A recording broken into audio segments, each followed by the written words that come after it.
नमस्कार। किस्सा टेल से मैं पूजा अनिल, मेरे साथी अनुराग शर्मा जी के साथ आप सभी का हार्दिक स्वागत करती हूँ। और आज हम आपके लिए क्या लेकर आए हैं, ये एक नई चीज़ है। लेकिन हम इस पर कंटिन्यूअस बातचीत करते रहेंगे। जैसा कि आप जानते हैं, हमने दुनिया में देखा भी है कि पुरातन समय से जो हमारे राइटर्स होते हैं, लेखक हैं, उन्होंने दुनिया में बदलाव लाने के लिए बहुत कुछ ऐसे काम किए हैं जो परिलक्षित होने लगते हैं बाद में बदलाव, जिसकी वजह से कई बार सरकारें हिल जाती हैं और कई बार किसी का पर्सनैलिटी हमारे सामने एक नए तरीके से सामने आता है। कई कई लोग गुम हो जाते हैं राइटर्स की बदौलत, जो लोग लेखक उनके बारे में ध्यान नहीं देते हैं जिनको, वो लोग हमारी दुनिया से गायब भी हो जाते हैं, बहुत अच्छे होते हुए भी। और जिनके ऊपर हमारे लेखकों का ध्यान जाता है, वे चमक भी जाते हैं, चमकदार सितारे भी हो जाते हैं दुनिया में। तो क्या है ऐसी खूबियाँ जो हमारे लेखक हमारे लिए छोड़ के जाते हैं? क्या है उनके लेखन में ऐसा कि हम लोग उससे अटैच्ड रहते हैं? तो हम इस सब पर आज बातचीत करेंगे। और अनुराग शर्मा जी, मैं आपका स्वागत करती हूँ इस टॉपिक पे बात करने के लिए। नमस्कार। नमस्ते तो पूजा जी। आप बताइए करके कि क्या आपको ये बात कुछ फ़ैसिनेटिंग लगती है कि हमारे राइटर्स हमारे दुनिया में बहुत कुछ बदलाव ला सकते हैं?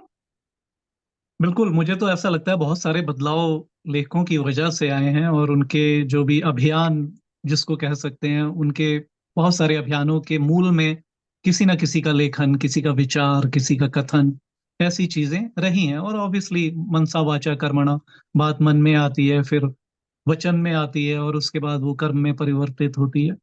तो लेखन कहीं न कहीं परिवर्तनों का बीज रहा है, ऐसा लगता है।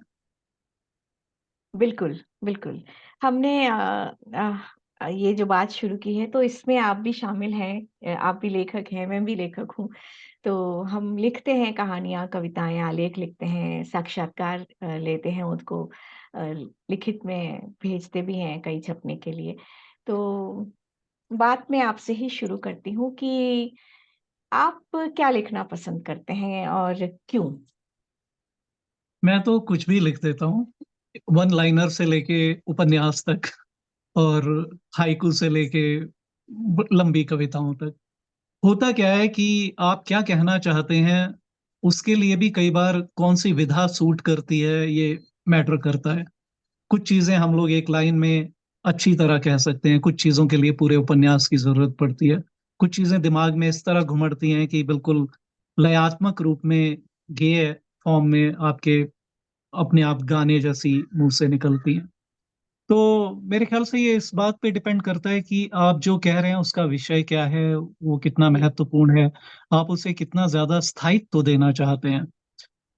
हाइकू है, मुझे नहीं लगता कि लोग हाइकू को ज़्यादा कोट कर रहे हैं या कुछ ऐसी हाइकू हैं जो लोगों को बिल्कुल हमेशा से याद हैं, लेकिन वन लाइनर कोट्स तो 100-100 साल पुराने, 2-200 साल पुराने बल्कि इवन महाभारत और दूसरी जगह से सुभाषितानी और ये सब हमारे पास रहते हैं, लोग उनको उद्धृत करते रहते हैं, कबीरदास, जी, तुलसीदास, सूरदास, मीरा, इन सबको भी बिल्कुल। लोग बार-बार उद्धृत करते हैं।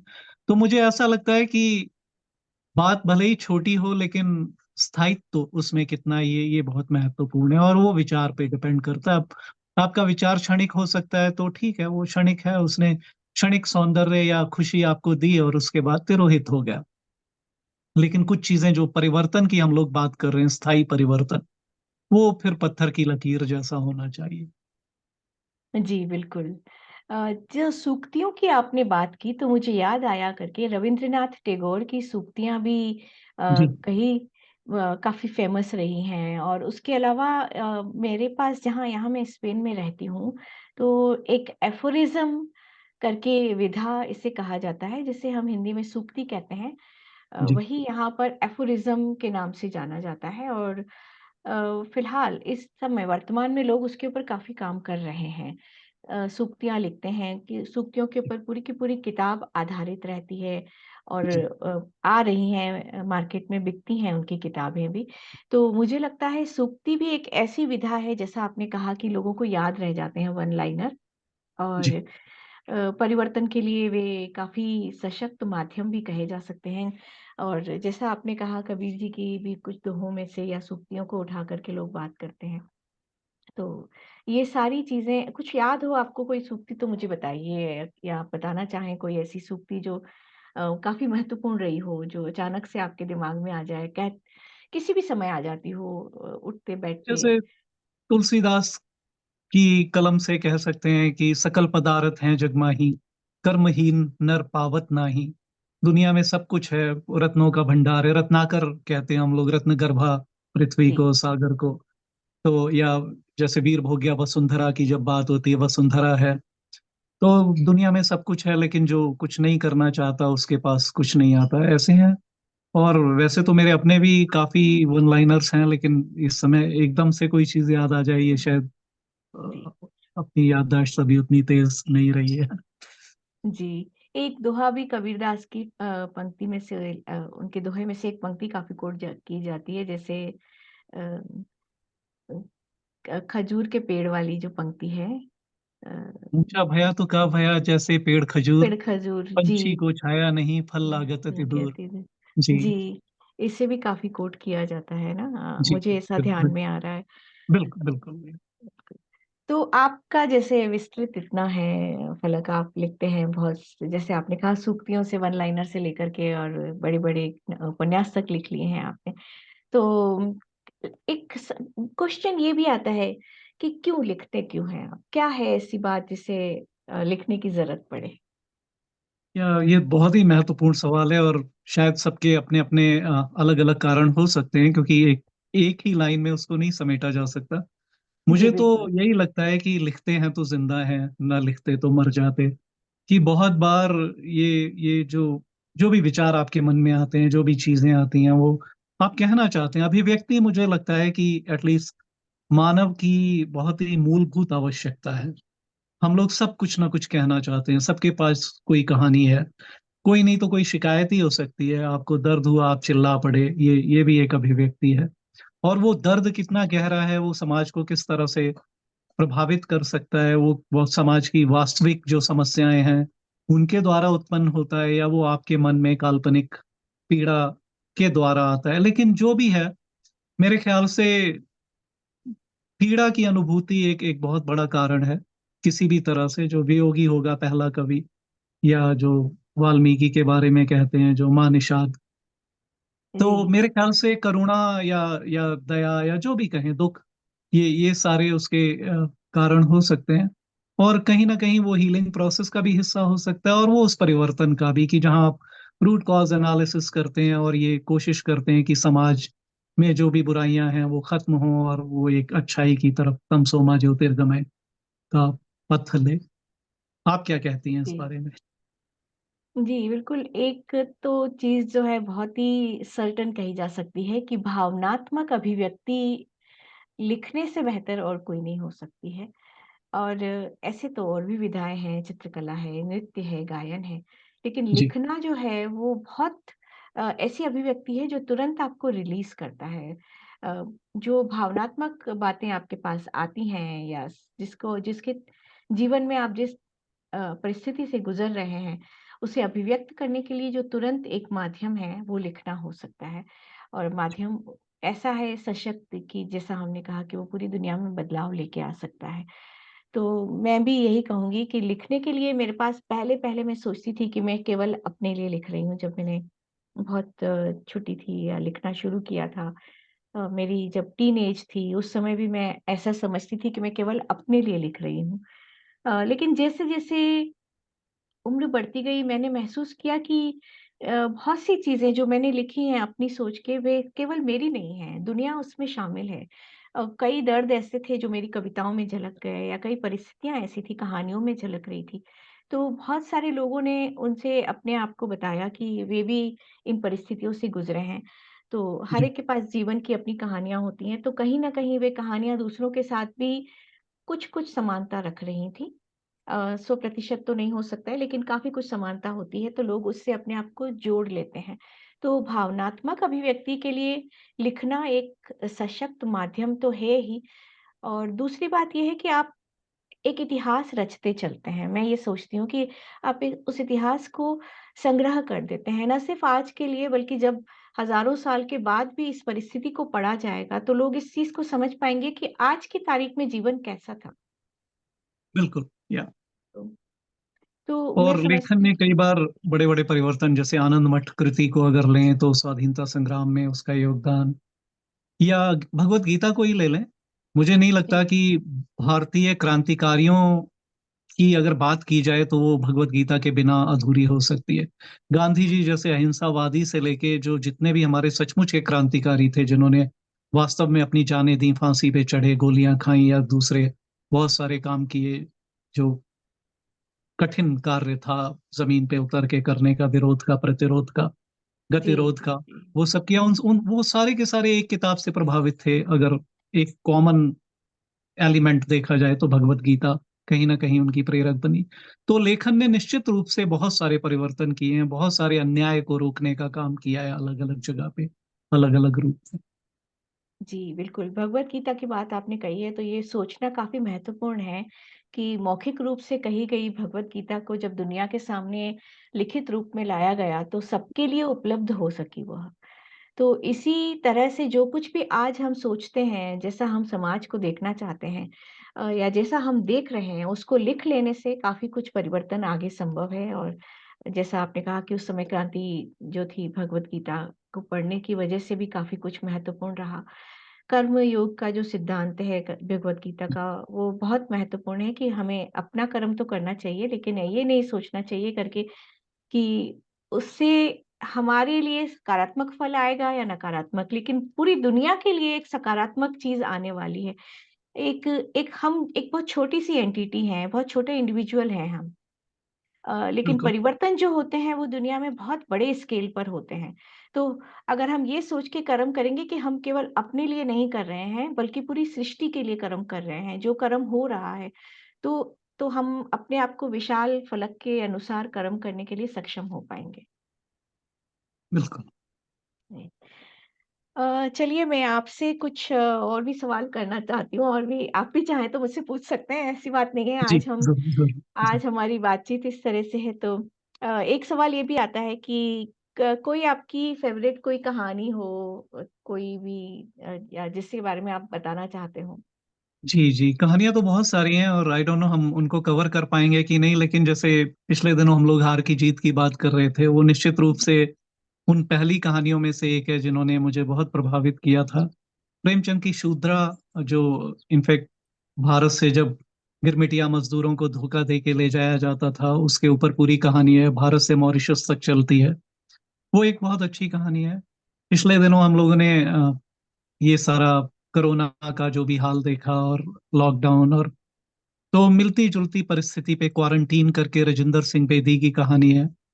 तो कई कहानियां हैं ऐसी जो बहुत सारी हैं। इनफैक्ट खुशवंत सिंह की द मार्क ऑफ विष्णु, वो भी एक बहुत ही अच्छी कहानी है। लेकिन आनंद मठ हो या किडनैप्ड हो, ये कुछ कहानियां ऐसी थी जो बचपन में ही मुझे, जिन्होंने बहुत प्रभावित किया था। लेकिन टैगोर की घर बाहर, तो जी, जो मैं शायद बंगला में ठीक से उसे नहीं बोल पाऊंगा, इसलिए घर बाहर ही कहूंगा। तो जी, इस जी। तरह की जो कहानियां हैं वो, या 20,000 लीग्स अंडर द सी, की नॉटिलस नाम उन्होंने रखा, वो वास्तव में पहली सबमरीन जब बनी तो उसको वही नाम दिया गया। तो मेरे ख्याल से किसी भी कृति के लिए ये बहुत ही सम्मानजनक बात है कि आप जिस कल्पना को सामने रखते हैं, वो कल्पना जब फलीभूत होती है तो आपको याद किया जाता है और आपकी कृति के हिसाब से उसका नाम रखा जाता है। लेकिन एक बात मैं और कहना चाहूंगा, प्रिय रचनाओं की अगर बात चल रही है तो एक कॉमिक स्ट्रिप थी बज सायर करके। वो अच्छा, द्वितीय विश्व युद्ध के एक जहाज उड़ाने वाले पायलट थे, और बाद में वो प्राइवेट लाइफ, उनकी जो सिविलियन लाइफ थी उसमें रहे रिटायर होने के बाद। तो ये एक अमेरिकन कॉमिक था जो मैंने बचपन में उसका हिंदी अनुवाद भारत में पढ़ा था, इंद्रजाल कॉमिक्स में कभी कभी। बाकी सारे फैंटम अच्छा। मैंड्रेक और ये सारे बहुत प्रचलित थे, लेकिन उनके बीच में कभी कभी बज सायर भी आता था। लेकिन जिस तरह की इंसानियत उस एक कैरेक्टर में दिखती थी, वो बिल्कुल दिल को छू लेने वाली है।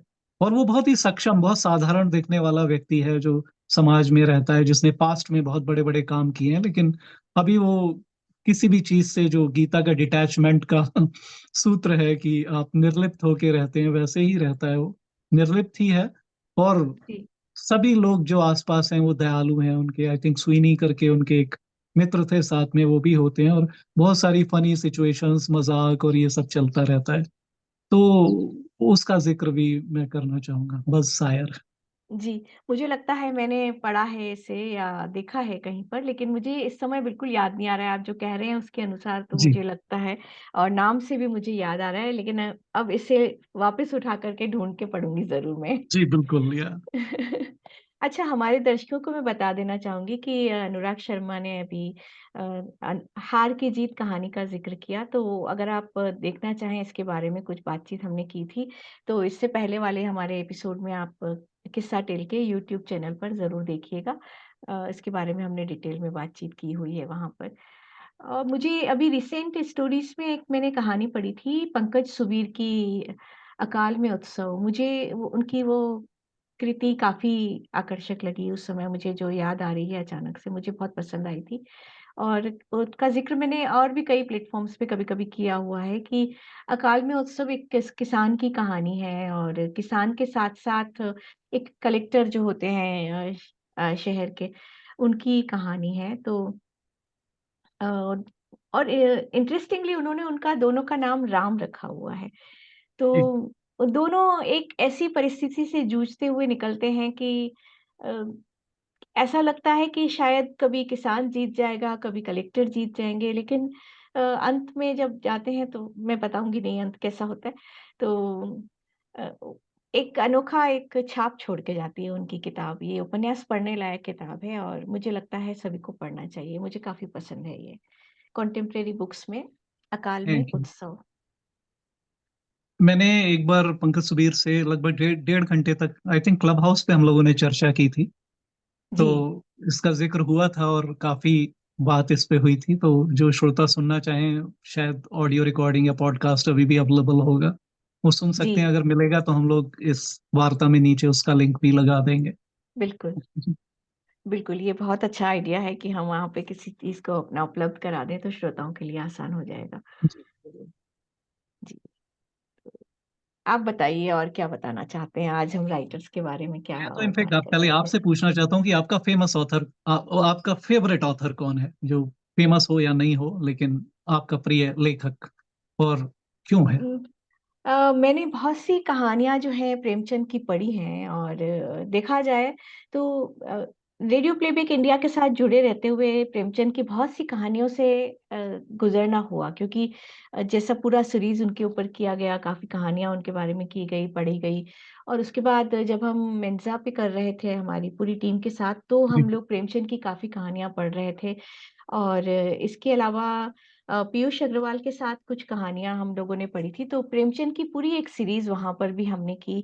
तो वो सीरीज़ को भी हम देख सुन सकते हैं, उनकी उनके पास उपलब्ध है पीयूष अग्रवाल ने माफ़ कीजिएगा, उनको पूरा एक सेट बना कर के प्रस्तुत किया था कहानियों का, 12 कहानियों का जी, संग्रह बनाया था और शायद आखिर में एक कहानी और आ गई थी, तो 13 कहानियाँ हो गई थी किसी तरह से। तो कुछ कुछ ऐसा हुआ कि पिछले कुछ सालों में लगातार प्रेमचंद की कहानियों से बहुत ज़्यादा आमना-सामना हुआ, तो इस वक़्त जो मेरी सबसे अच्छी जिसके साथ तारतम्य बैठा हुआ है, वो मैं ये कह सकती हूँ कि प्रेमचंद जी के साथ मेरा कहानियाँ मुझे बहुत पसंद आ रही हैं उनकी और काफ़ी अच्छी कहानियाँ हैं। लगातार जो उनके साथ संपर्क रहा है, तो बिल्कुल प्रेमचंद की कहानियों के मैं कह सकती हूँ कि मैं फ़ैन हूँ उनकी।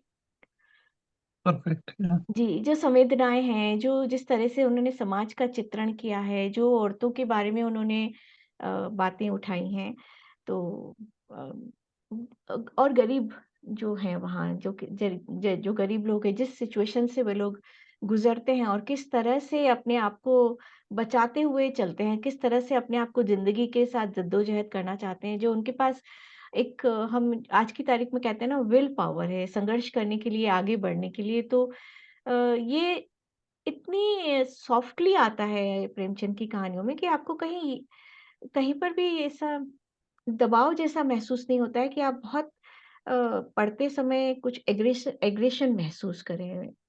जी, ये एक बहुत बड़ी खूबी है जो मैंने महसूस की है कि उनकी कहानियों में एक बहुत सटल स्टेज की तरह एक एग्रेशन भी चलता है, लेकिन एग्रेशन होता नहीं है उनकी कहानियों में। नहीं, बिल्कुल सच कहा आपने। और एक चीज और जो दिखती है उनके समाज में ही शायद मौजूद थी, कि आजकल जैसे हम डिजिटल डिवाइड की बात करते हैं या किसी भी तरह का डिवीजन, चाहे वो जनरेशन गैप हो या ये गैप्स बहुत बड़े बड़े हो गए हैं। जो जो खाई है वो समूहों के बीच में बहुत ही गहरी हो गई है। मुझे लगता है कि उनके समय में ऐसा कुछ भी नहीं था। सबसे धनी लोग और सबसे निर्धन लोग, वो सब आपस में बहुत ही मिले जुले रहते थे, एक दूसरे से उनका संपर्क रहता था। सभी जातियों का, धर्मों का, ट्राइब्स का। जो आजकल ये कॉन्फ्लिक्ट की स्थिति है कि आप या तो मैं हैं या आप हैं, और हम दोनों अलग अलग हैं। कम से कम भारतीय समाज में सारी कठिनाइयों के बावजूद मुझे नहीं लगता कि उस समय ऐसा कोई डिवीजन मौजूद था जो जो अदरिज्म की बात करे या आप मुझसे अलग हैं वाली वाली बात करे। वो समन्वय कहीं ना कहीं था, और वो सब उनकी कहानियों में दिखता है। तो जैसा आपने कहा कि अग्रेशन या दूसरी चीजें, तो अगर संघर्ष भी है या दूसरी बातें भी हैं, तो भी उसमें एक मानवीयता पीछे छुपी हुई है, और कहीं ना कहीं अपनेपन की बात मौजूद है। तो पंच परमेश्वर में था ना, अलगू चौधरी और जुम्मन शेख, या तो यहाँ भी कई जगहों पे जैसे दिखता है कि आप दुश्मन भी हो, लेकिन वो होते हुए भी आप पहले इंसान हो, और उसके बाद बाकी सारी बातें छूट जाती हैं पीछे। और ये उनकी प्रॉब्ली अधिकांश कहानियों की विशेषता मुझे लगती है। जी, बिल्कुल, ये है वहाँ पर भी, ये जो समन्वय है कि अ, गरीबों के साथ भी एक तारतम्य बनाकर चलते हैं, जैसा आपने कहा, जी। ये तो बहुत अच्छी तरह से उनकी कहानियों में दिखता ही है। हालाँकि एक डिवीज़न जैसा आप कह रहे हैं, मैं ये मानती हूँ कि डिवीज़न बहुत ज़्यादा है। वे दिखाते हैं कि समाज एक धनी और निर्धन वर्ग में बँटा हुआ है। एक तबका है जो सेवक है, उसके पास सुविधाएँ नहीं हैं, और दूसरा तबका है जो अ, धनी है और उसके पास सुविधाएँ बहुत हैं। और सुविधाएँ होने का गुरूर भी है, वहाँ सुविधाओं का भान भी है, अपने पास धनी होने का जो है एहसास, वो बहुत तीव्रता से मौजूद है। तो मैं ये समझती हूँ कि हाँ, ये समाज का जो डिवीज़न है उन्होंने बहुत अच्छे से दिखाया ही है। और निर्धन वर्ग जो है वो जिस पीड़ा से गुज़रता है उस समय, एक मानसिक पीड़ा है उनकी कहानियों में कि वो पीड़ा से छूट नहीं पाता है आसानी से। वो उसका पूरा जीवन निकल जाता है लेकिन उसकी पीड़ा नहीं छूटती है। सच कहा चाहे आपने। चाहे धनी लोग जो हैं वो उनको रखते हैं साथ में, उनके पास कम्युनिकेशन बहुत अच्छा है धनी और निर्धन के बीच में, जैसा आप कहते हैं वो बिल्कुल सही बात है। लेकिन पीड़ा बहुत बड़ी है उनकी। नहीं, बिल्कुल। और वो तो मेरे ख्याल शाश्वत पीड़ा है, वो आज भी कम नहीं हुई है। बल्कि मुझे लगता है तब कम से कम लोगों के सामने उनका समाज था, उनके परिवार थे, उनके मित्र थे, बंधु बांधव थे। तो कहीं ना कहीं एक बहुत बड़ा नेटवर्क आपकी कमजोरी में भी आपके साथ खड़ा हुआ नजर आता है। और आज खासकर परिवारों को तोड़ने का जो प्रयत्न लगातार चल रहा है, उसमें इंसान को अकेला किया जा रहा है, और वो अकेला होके उसको आसानी से पराजित किया जा सकता है। तो अभी जो आजकल की पीड़ा है वो एकाकीपन की पीड़ा है। वो हर आदमी अपना संघर्ष खुद कर रहा है, जबकि उस समय में शायद वो सामाजिक संघर्ष ज्यादा था, या दूसरी चीजें, और समाज को ही परिवर्तित करने की भावना ज्यादा थी। अभी अपने आप को बचाने की, सर्वाइवल की भावना थोड़ी ज्यादा दिखती है। बिल्कुल, बिल्कुल, बिल्कुल। ये बात 100% सच भी है, और जैसे-जैसे न्यूक्लियर फैमिलीज़ का कॉन्सेप्ट बड़ा होता जा रहा है, वैसे-वैसे ये जी। समस्या और बढ़ रही है। तो सर्वाइवल की तो बात है ही। अनुराग जी, आज हम अपनी बात यहीं तक समेटते हैं, और बिल्कुल। राइटर्स के बारे में हम और भी चीज़ें लेकर आएँगे। हमारे काफ़ी सारे सवाल हैं जो राइटर्स को लेकर चलेंगे, हम उनके लेखनी पे बात करेंगे, उनकी कहानियों पे बात करेंगे। और इसी तरह से मैं अपने दर्शकों से कहूँगी कि वे हमारे साथ जुड़े रहें, हमारी बातों में शामिल होते रहें, और अपने कमेंट्स द्वारा हमारा हौसला अफ़ज़ाई करें, और कुछ अपने तरफ से बताना चाहते हैं, अवश्य हमें बताइए। जुड़े रहिए हमारे साथ। बहुत-बहुत धन्यवाद। धन्यवाद पूजा जी, और सभी श्रोताओं, दर्शकों, सभी को धन्यवाद। Thank you। धन्यवाद, नमस्कार अनुराग जी। फिर मिलेंगे। बाय। बिल्कुल, किस्सा टेल पर। जी। Thank you.